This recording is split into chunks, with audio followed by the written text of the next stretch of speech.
सान्दै गर्ने ठुलो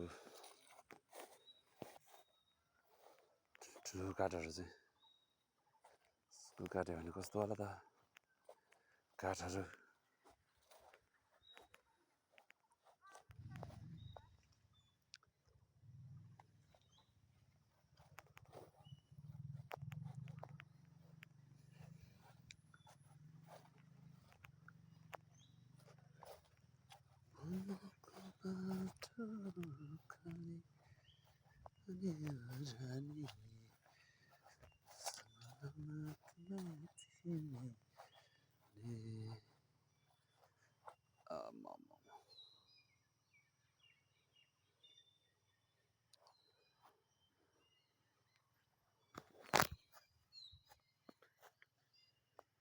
यो काठहरू सबै सामुदायिक वनले वितरण गर्ने काठहरू हो। यो सिसाउको काठहरू यिनीहरू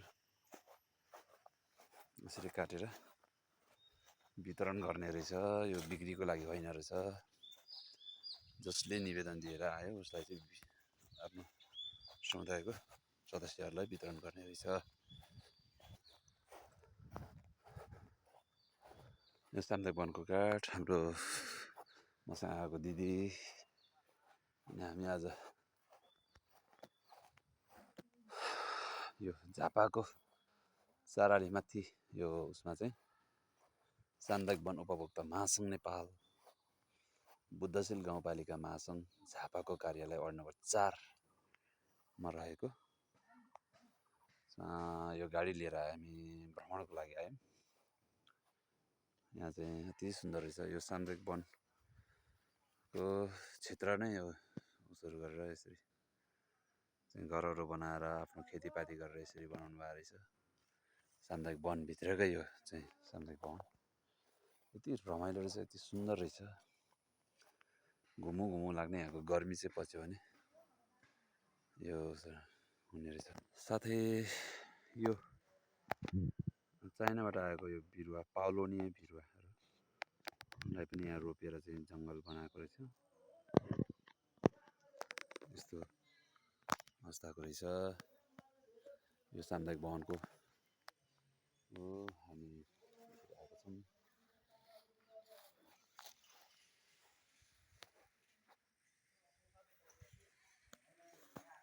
यो पाउलोनियाको बिरुवा यो यत्रो ठुलो भएको रहेछ।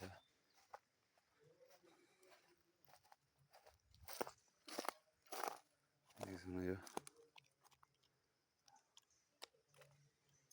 बोक्रो यस्तो हुने रहेछ। महिला र पुरुषको शौचालय यसरी बनाएर सुविधा सम्पन्न भवनहरू बनाउनु भएको रहेछ।